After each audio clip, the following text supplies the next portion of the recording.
Captain Lucas Webb sat in the command chair of the human flagship Columbia and watched the screen in front of him. The ship was flying through empty space, moving toward a meeting that everyone said would be a waste of time. The Galactic Council had called for the humans to come and receive their official welcome. But it was not going to be a warm welcome. Lucas was a man of 45 years. His face was hard and marked by the sun of Earth. His eyes were gray and did not show much emotion. He had been a military officer for 20 years, and he had learned that showing feelings in front of others was a mistake. The soldiers under his command respected him because he was strong and fair. He did not ask them to do anything he would not do himself.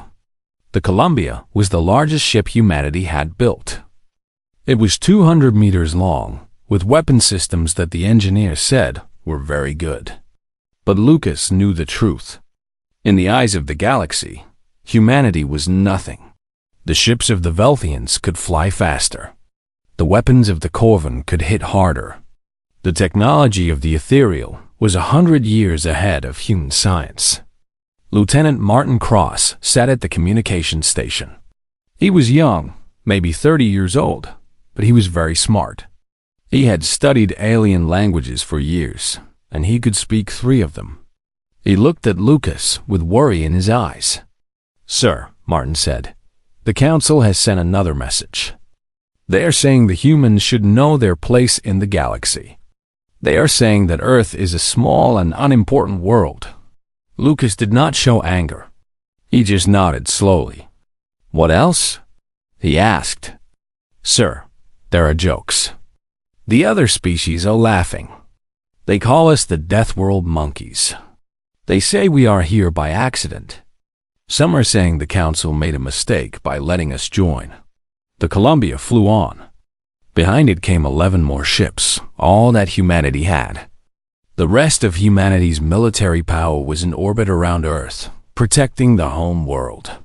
Lucas had brought his best officers and his best soldiers. He knew that if the humans made a mistake here, the galaxy would remember it forever. On the world of New Haven, 4,000 light years away, a woman named Amelia Foster was working in her office when the alarm sounded. She was the administrator of the colony, which meant she was in charge of everything. The settlement had 5,000 people. They had been on New Haven for 3 years, building farms and homes and schools. The colony was supposed to grow and become a great human outpost in the galaxy. Amelia was 50 years old. She had gray in her hair and lines on her face. Before she became an administrator, she had been a military officer like Lucas. She had taught soldiers how to fight. She had seen combat. She had learned that the most important thing in war was to think clearly when everything was burning down around you. The message came from the Galactic Council. A species called the Zephyr Collective had claimed the New Haven system as their territory. The humans had 30 days to leave. The Council would not help. The Council said this was a matter between the 2 species. Amelia read the message 3 times. Then she called her senior staff to the meeting room. Dr. Kevin Palmer was the chief scientist. He was a thin man with glasses and very intelligent. Captain Sarah Lincoln was the military commander. She was young but very skilled. Engineer Robert Hughes was in charge of all the machines and systems on the colony. When they were all sitting at the table, Amelia told them the news. The room was very quiet. "We have 30 days," Amelia said. Her voice was calm and strong. "The Council will not help us. The Zephyr Collective is a military species. They have a large fleet. They have attacked other colonies before. What do we do?" Sarah asked. "We do not run," Amelia said. "We do not hide. We prepare." Kevin Palmer looked at her with shock. "You mean we will fight them?" "We mean we will prepare to survive," Amelia said. "We are 5,000 people. We have children, families, homes. We will not give that up without fighting." Sarah nodded. She understood what the administrator was saying. We will need to organize a defense. We can use the terrain. We can use the mountains and the caves. We can make it hard for them. Robert Hughes started making notes. I can work with the engineers. We can build fortifications. We can set up barriers.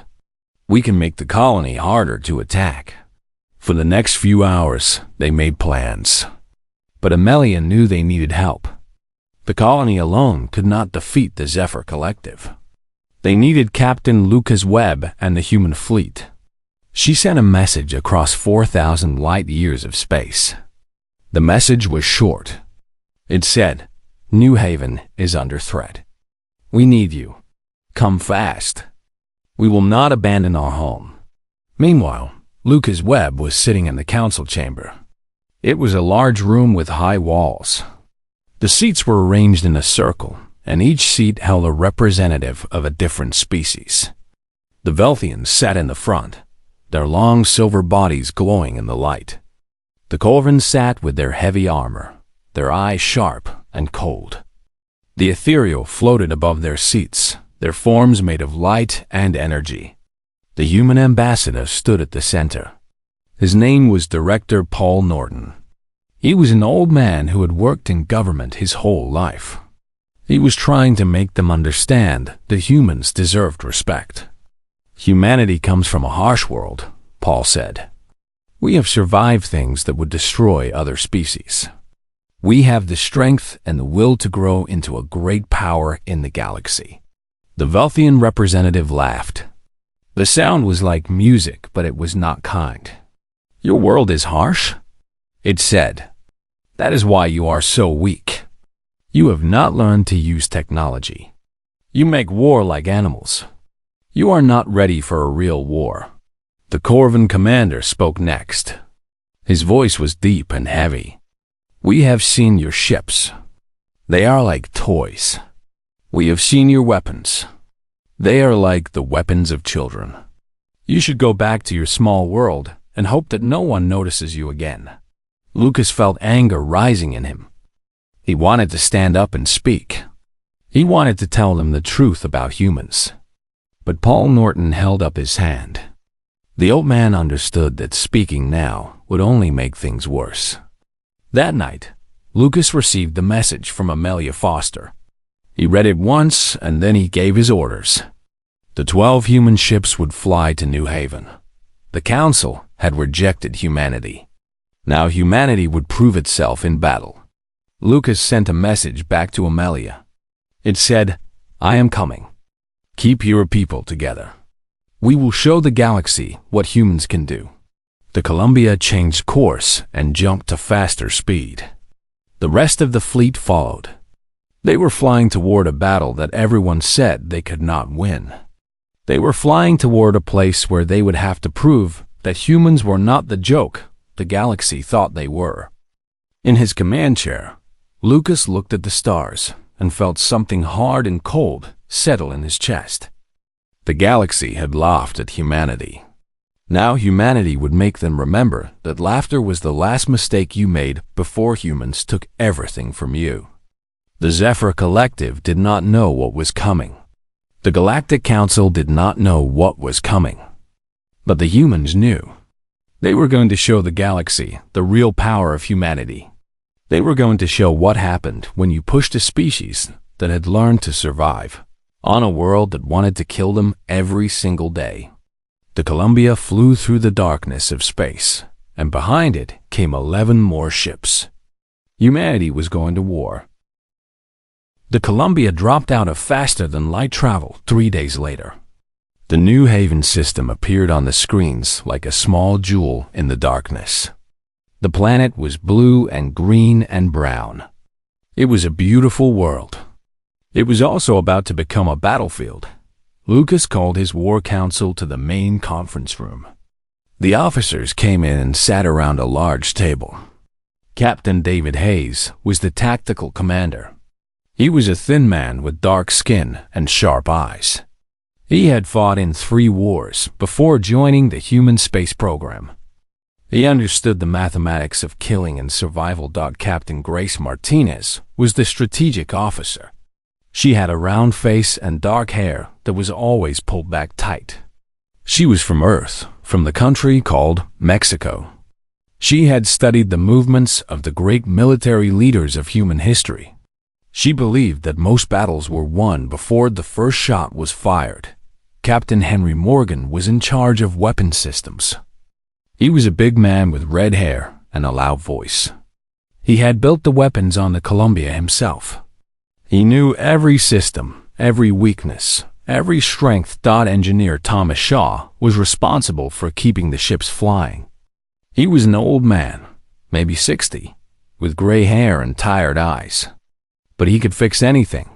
If the engines failed in the middle of battle, Thomas would somehow find a way to make them work again.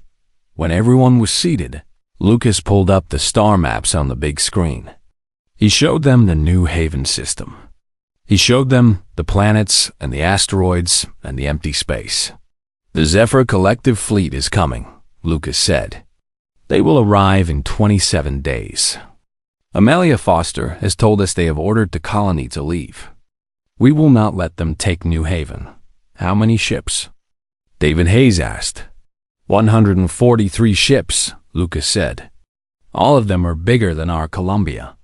All of them have weapons that are more powerful than ours. The room was quiet. 143 ships against 12. It was not good numbers. Grace Martinez spoke next. We cannot win by fighting them head to head. We do not have the strength. We do not have the weapons. We need to think. What do you mean? Lucas asked. I mean, we need to use the things that humans are good at, Grace said. We are good at finding solutions. We are good at adapting. We are good at understanding the enemy. We fight with our minds, not just with our ships. Lucas nodded. This was why he had brought Grace. She understood how to win when you were weak. I have been studying the Zephyr Collective, Grace continued. I have read every report. I have watched every battle. They are strong and they are fast. But they follow patterns. They think like a machine. They do not adapt. They do not think in new ways. David Hayes leaned forward. So we need to break their patterns. We need to do something they do not expect. Exactly, Grace said. They expect us to run or to surrender. They expect the colony to empty or to die. They do not expect us to fight. And if we fight, they expect us to fight in the old way, with ships against ships in open space. Henry Morgan spoke up. Our weapons are not good enough to fight them directly. But we have something they do not have. We have something called creativity. We have people who can think in new ways. I want plans, Lucas said. David, I want you to make a plan for how we move the fleet. I want you to think about how we use the space around New Haven. I want you to think about how we draw them away from the colony. David nodded and started making notes on his computer. Grace, I want you to study their past battles. I want to know where they make mistakes. I want to know what they fear. I want to know what they do not understand. Grace was already typing, pulling up old reports. Henry, I need to know what we can do with our weapons. I need to know if there is any way to make them more powerful. I need to know if there is any way to make them more effective against the Zephyr ships. Henry nodded. I will talk to the engineers. We might be able to modify the power systems. We might be able to push the weapons harder than we have ever done before. Thomas, I need the ships to be perfect. I need them to be fast and strong. I need them to be able to take damage and keep flying. Do you understand? Yes, sir, Thomas said. We will have them ready. The meeting ended, and the officers went to their work. For the next week, the human fleet worked without rest. Engineers modified the weapons. Scientists studied Zephyr technology. Soldiers trained and trained again. On New Haven, Amelia Foster was doing her own work. She called a meeting of all the colonists. 5,000 people gathered in the main hall. The Zephyr Collective is coming, she told them. They are coming to take our world. But we are not going to let them. She divided the people into groups. Some would work on building defense systems. Some would work on moving supplies into the mountains. Some would work on creating shelters that could survive an attack. Some would work on finding new technologies that might help them survive. Amelia found Kevin Palmer in his laboratory. The scientist was studying something on his computer screen. "What are you working on?" Amelia asked. "Something interesting," Kevin said. "I have been reading old human military history. There was a type of shield technology that humans experimented with, but it was never perfected. I think I can make it work." "What kind of shield?" Amelia asked. "A quantum field shield," Kevin said. "It uses the rules of quantum physics to create a barrier in space. It can reflect energy attacks. It can protect against weapons fire. Can you build it?" Amelia asked. "Maybe," Kevin said. "But it would take time, and the power requirements would be enormous. We would need to use almost all the energy that the colony produces." "Build it," Amelia said. "Use what you need. Use who you need. Do not worry about anything else." Kevin Palmer started working with every scientist and engineer on the colony. They worked day and night. They started building the quantum shield. It was a chance. It was maybe not even a good chance, but it was something. Meanwhile, Lucas Webb received new intelligence. His officers had been studying Zephyr transmissions. They had found something important. The Zephyr weapons had a weakness. Once every 90 seconds, their power systems had to recalibrate. For those 90 seconds, they were vulnerable. They could still fire, but their weapons were not at full power. David Hayes saw this and felt something like hope. 90 seconds, he said. That is a window. That is a moment when we can hit them. But we need to know exactly when, Grace said. We need to predict it. We need to time our attack perfectly. I can do that, Martin Cross said. He had been listening to Zephyr communications. He had learned their language and their patterns. I can predict their weapon cycle. I can tell you exactly when they are vulnerable. Lucas looked at his officers. They were tired. They had been working for days without much sleep. But they were not giving up. They were finding solutions. Here is what we do, Lucas said. We use the space around New Haven to hide. We use the asteroids and the planets to block their sensors. We draw their fleet away from the colony. And when we have them where we want them, Martin tells us when they are vulnerable. Then we hit them. All of us, all at once. With everything we have. It is a good plan, Grace said. But we will take damage. We will lose ships. Yes, Lucas said. We will lose ships. We will lose people. But if we do nothing, New Haven will be destroyed. The Zephyr will take the colony and kill the people there. We do not have a choice. We fight. The officers looked at each other. They all understood. They all knew that this battle would define humanity in the eyes of the galaxy. The preparations continued. The ships were made ready.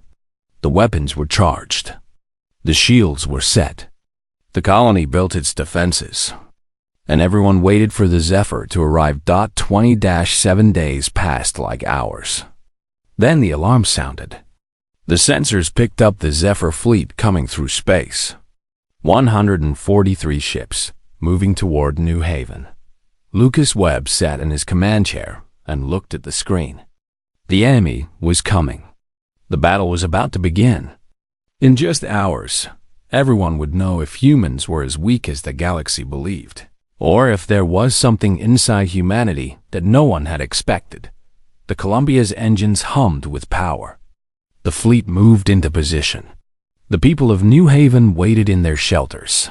The galaxy was about to learn what humans could really do. The Zephyr fleet came through space like a storm. Their ships were big and dark and built for war. The lead commander sent a message on all channels. The message was simple. It said, "Leave this system in 1 hour or we will destroy you." Lucas Webb did not answer the message with words. He answered it with movement. He sent his 12 ships in different directions. They moved away from the colony, toward the asteroid field to the north of New Haven. The Zephyr fleet followed. They could not let the human ships escape. It was in their nature to hunt. It was in their nature to kill. The battle started in the asteroid field. The Zephyr ships fired their weapons, and the human ships scattered. Energy bolts moved through space like lightning. They hit asteroids and turned them into dust. They hit the edge of the Columbia's shield, and the ship shook with the impact. "All ships, fall back," Lucas said into the radio. "Move to Sector 7. The human fleet moved deeper into the asteroid field.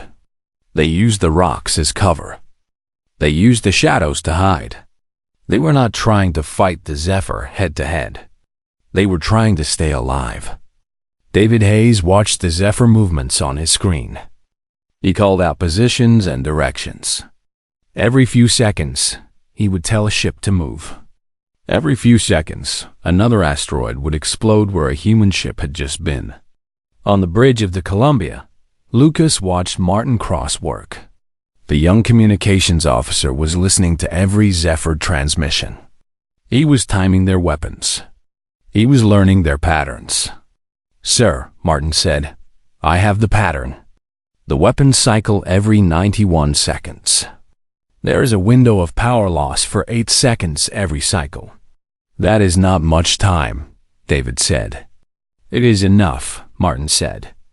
"If we are fast." The Zephyr commander was getting angry. His ships were firing constantly, but they were not hitting many human targets. The humans were too fast. They were too good at running. He sent more ships into the asteroid field. He wanted the human fleet destroyed. He wanted the Columbia burning in space. But Lucas had a plan. He split his fleet into 3 groups. One group, with the Columbia leading, moved to the left. One group moved to the right. One group moved up. The Zephyr fleet had to divide too. They could not chase all 3 groups with their full power. "They are separating," Grace said on the radio. "It is working." Lucas moved his part of the fleet in a large circle around New Haven. He was moving his ships in a way that put them between the colony and the Zephyr fleet. It looked like he was trying to protect the colony. But it was not protection. It was preparation. In the colony, Kevin Palmer's team was finishing the quantum shield. They had used almost all the power from the colony. Every machine that was not necessary had been turned off. Every bit of energy that could be spared had been given to the shield. The machine stood in a building on the highest point of the colony. It looked like nothing special. It was made of metal and wires and computer systems. But inside it, quantum physics was working in ways that had never been done before. The shield generator was ready. "It is done," Kevin said to Amelia. "But I do not know if it will work. I do not know if it will hold." "It will work," Amelia said. "Turn it on." Kevin pressed the button. For a moment, nothing happened. Then the air above the colony started to move. It moved like heat moving up from fire. It moved like water moving in a river. The quantum field was forming. It was creating a shield above New Haven. The shield was not perfect. It had weak points. It could not hold forever.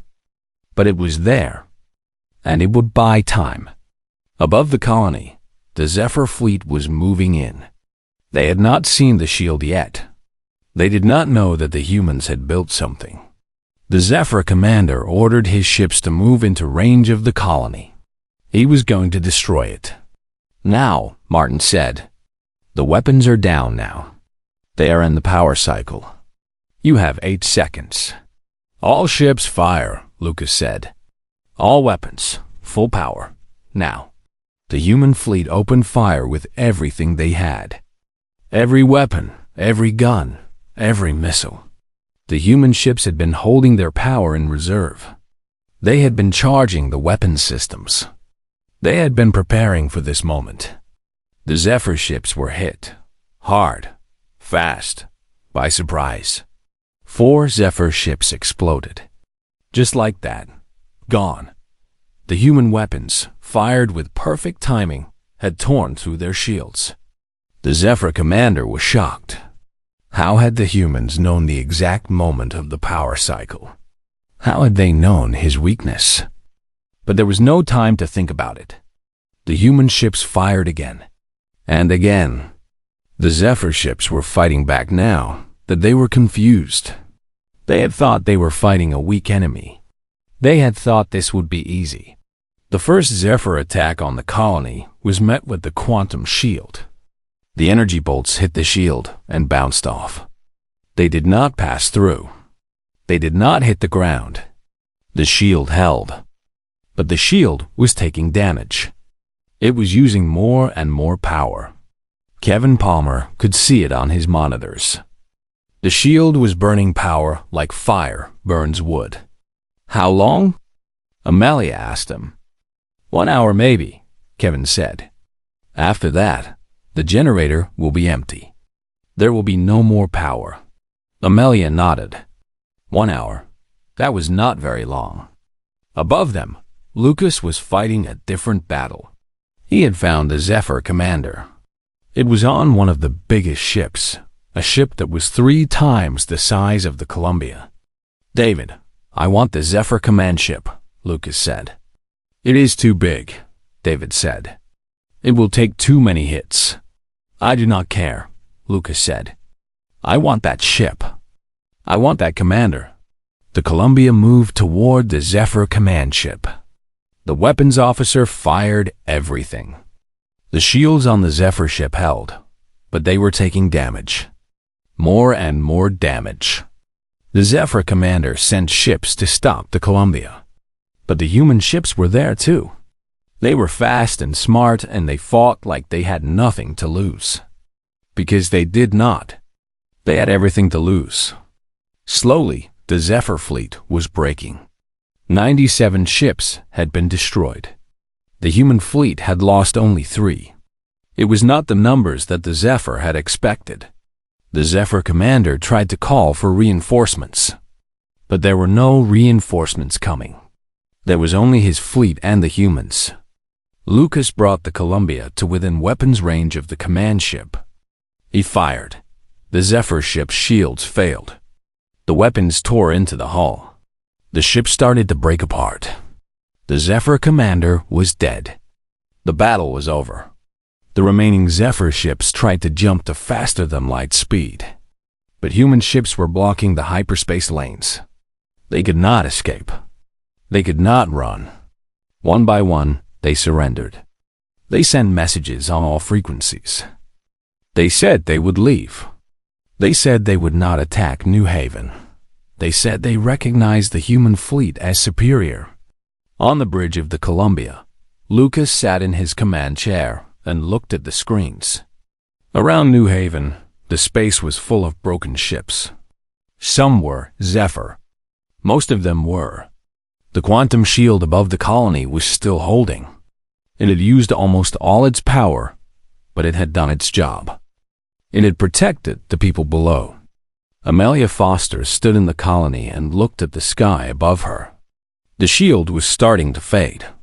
The battle was ending, and the humans had won. The Galactic Council watched this battle from their distant stations. They watched with shock and disbelief. The tiny human fleet had defeated a Zephyr armada. The Deathworld monkeys had shown themselves to be warriors and thinkers and survivors. No one laughed anymore. No one thought humans were a joke. The galaxy had learned a lesson that day. A lesson that would be remembered for 1,000 years. Never underestimate the humans. Never assume they were weak. Because humans were not weak. Humans were warriors. Humans were builders. Humans were survivors. And humanity was just beginning to show the galaxy what it could really do. The battle was over, but the work was not. For 3 weeks, the human fleet stayed near New Haven. They helped the colony repair the damage. They collected the bodies of the fallen. They made sure the Zephyr ships really left and did not come back. The New Haven colony had lost 143 people in the attack. They had died in the first wave, when the Zephyr weapons hit areas that the quantum shield did not fully protect. Amelia Foster stood at a memorial garden and remembered each one of them. They had died defending their homes. They had died because they refused to run. Lucas Webb sent a message to the Galactic Council. The message was delivered through all the official channels. It said, "The Zephyr Collective has left the New Haven system. The colony is safe. The human fleet is ready to defend itself and other human settlements. We ask for recognition of human territory and human rights in the galaxy." The council did not answer right away. They were in shock. They had seen a battle that they thought was impossible. They had seen a small fleet defeat a big fleet. They had seen the humans do something that no one had expected. 2 weeks later, the Ethereal Collective sent a message. It came to Lucas Webb himself. The message said, "The Ethereal Collective requests a meeting with the human commander. We wish to understand how you defeated the Zephyr Collective.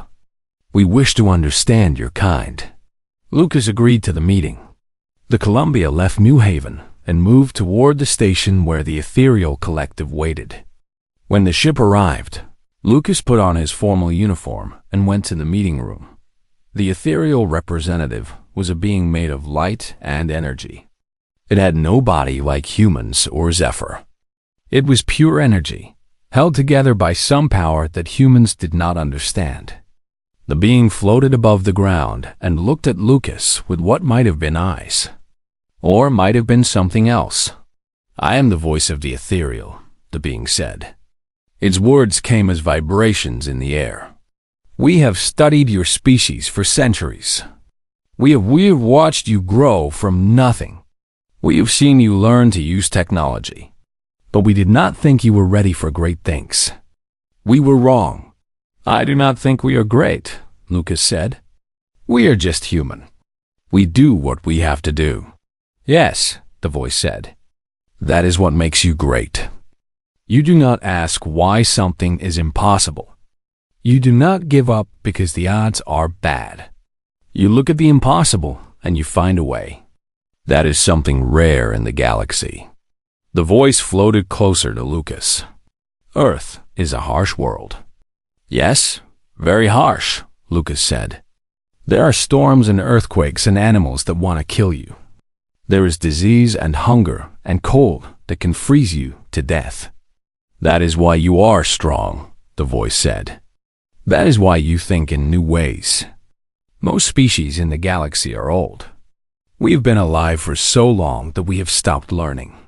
We do things the way we have always done them. But humans, you are young. You are new. You are still learning. That is your power." Lucas listened to the voice. He understood what it was saying. "The Ethereal Collective wishes to form an alliance with humanity," the voice said. "We wish to help humans grow. We wish to give you the knowledge that we have. In return, we ask that you never forget how to adapt. We ask that you never become old and slow like we have become." "I can speak to my government," Lucas said, "but I believe humanity would accept." The voice moved away. "Good. There is one more thing. There are other species in the galaxy. Not all are good. Not all will be happy about human strength. You must be ready. You must keep your weapons sharp and your minds sharp. Because now that the galaxy knows humanity is strong, some will want to test you. Some will want to prove that you are not as strong as you think." Lucas nodded. He understood this too. After the meeting, Lucas sent messages to Earth. He sent reports to the government. He told them about the offer from the Ethereal. He told them about the warning that other species might try to test humanity. The government on Earth sent back a message. They were proud of what Lucas and the fleet had done. They were ready to accept the Ethereal Alliance. They were also preparing to build more ships. Humanity was going to grow. News of the battle spread through the galaxy. The story was told and retold. In the beginning, it was told as a shock. Then it was told as a wonder. Then it was told as a lesson.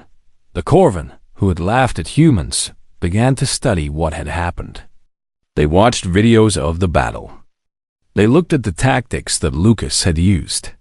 They began to understand that humans had something that they did not have. Humans had the ability to be creative in the middle of a battle. Humans could think of new solutions while they were in danger. The Vulthians, who had said humans were primitive, began to make contact with human scientists. They wanted to understand how humans had created the quantum shield so quickly. They wanted to understand how humans had decoded the Zephyr weapon cycle. Even the Council, which had been so cold to humanity, began to change. The ambassador director Paul Norton was invited to speak again. This time, the room was not full of laughter. This time, people listened. Humanity comes from a world that wants to kill you, Paul said. Humanity has learned to survive things that would destroy other species. Humanity has learned to think in new ways because we have to. We have learned that the impossible is just the next challenge. That is what makes us human. That is what makes us strong. The council listened. Some still feared humanity. Some still did not trust them. But now they respected them. Now they understood that humans were not the joke they had thought. Humans were a new power in the galaxy. The Zephyr Collective sent a message to the council. They said they would pay reparations to New Haven. They said they would never attack a human settlement again. They said they respected human strength. Lucas Webb received the message and felt something like satisfaction. The Zephyr had learned their lesson. They had attacked thinking it would be easy. They had learned that nothing about humanity was easy. On New Haven, the people began to rebuild. They fixed the buildings that had been damaged. They planted new gardens. They brought more colonists from Earth. The colony was going to grow. Amelia Foster stood on the highest point of the colony and looked at the stars. She thought about the people who had died in the battle. She thought about how they had sacrificed so that New Haven could live. She also thought about the future. Humans were no longer the joke of the galaxy. Humans were warriors and builders and thinkers. Humans were a species that other species had to respect. The quantum shield that Kevin Palmer had built was studied by scientists from a dozen different species. They all wanted to understand how it worked. They all wanted to learn from human ingenuity. But Kevin Palmer understood something that others did not. The shield was not special because of the physics. The shield was special because humans had built it when they had to. Humans had made something impossible become possible because they refused to fail. That was what made humans different. It was not the technology. It was the will. It was the refusal to accept that something could not be done. Lucas Webb sat in his quarters on the Columbia and wrote a report. He described the battle. He described the Zephyr tactics. He described the human response. He described how they had won. But the last part of the report was the most important. It said, "We have shown the galaxy what humans can do when we are pushed to our limits. We have shown that we can think and fight and survive. But this is only the beginning. Humans can do so much more. We can build great things. We can create art and music and science that the galaxy has never seen. We can be explorers and peacemakers and teachers." This battle was a small thing compared to what humanity will become. This is only the first step. The report was sent to Earth and to the Council and to every human who wanted to read it. It became a document that defined a moment in history. The moment when humanity proved it belonged in the galaxy. The moment when the galaxy learned to respect humans, and the moment when humans understood that they had just begun their journey. The greatest things were still to come. 1 year passed after the battle for New Haven. the galaxy had changed. Humanity had changed.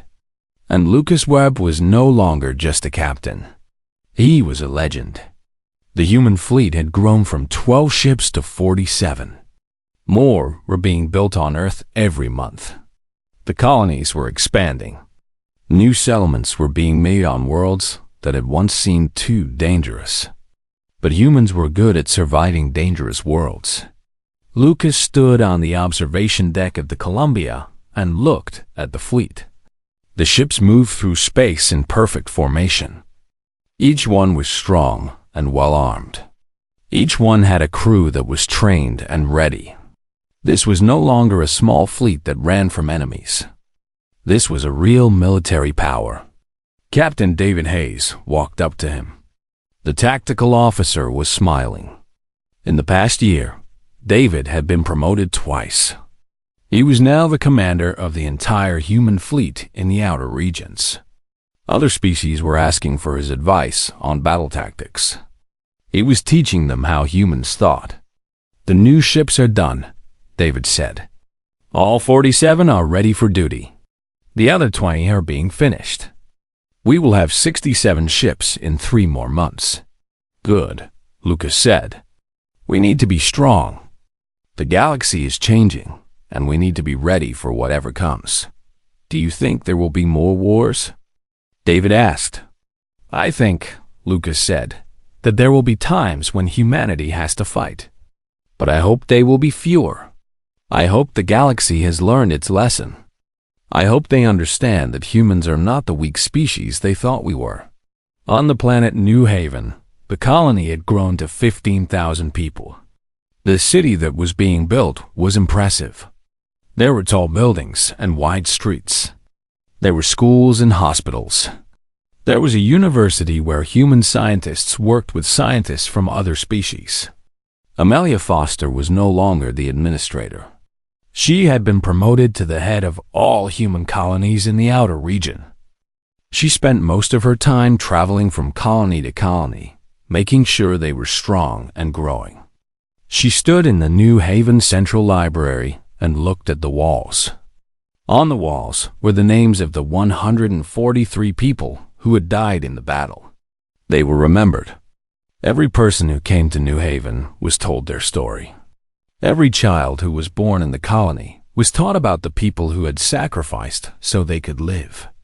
A young man came up to Amelia. His name was Kenneth Park, and he was a pilot in the new human fleet. He had grown up on Earth and wanted to fly ships. He wanted to explore space and fight for humanity. "Administrator Foster," Kenneth said, "I wanted to thank you. Without what happened here, humans would not have the future we have now. Without the people who died, we would not be free." Amelia nodded. The people who died believed in something important. They believed that a home worth having is a home worth fighting for. They believed that surrender was not an option. That is what made them heroes. Kenneth understood. He saluted her and walked away. He had a ship waiting. He had a mission in the outer systems. He was going to explore new worlds and map new space for humanity. The Ethereal Collective had kept their word.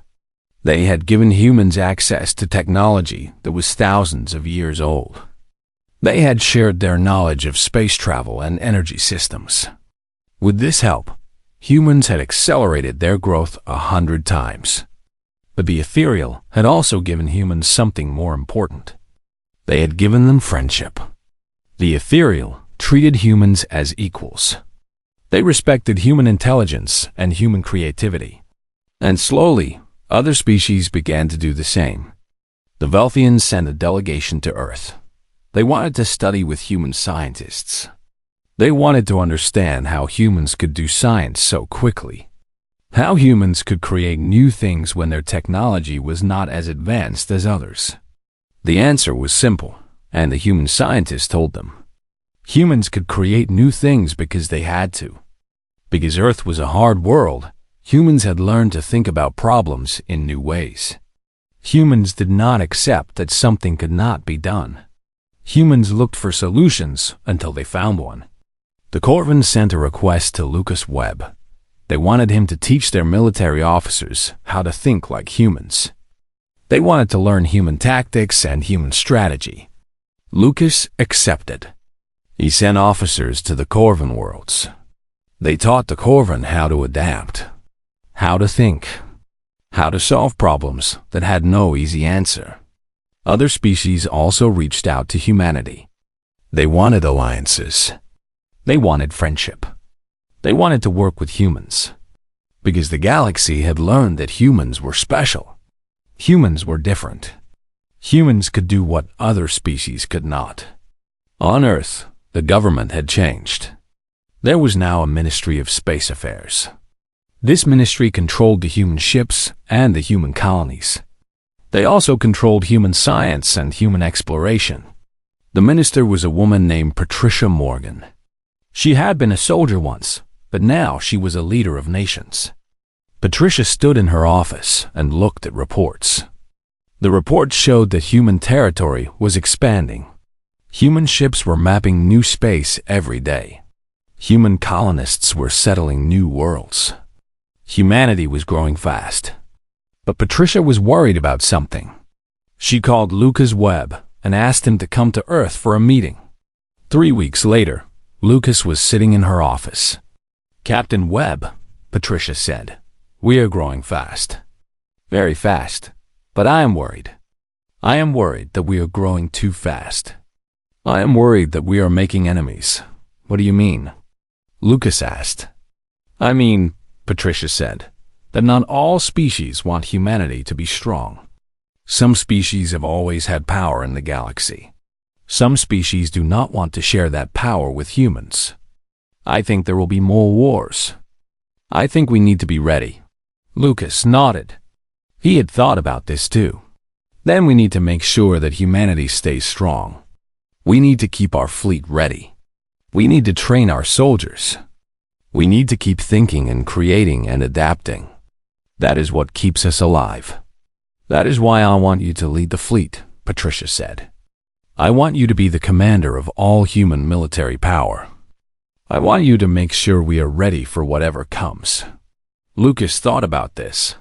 He had already done so much. He had already fought in a great battle.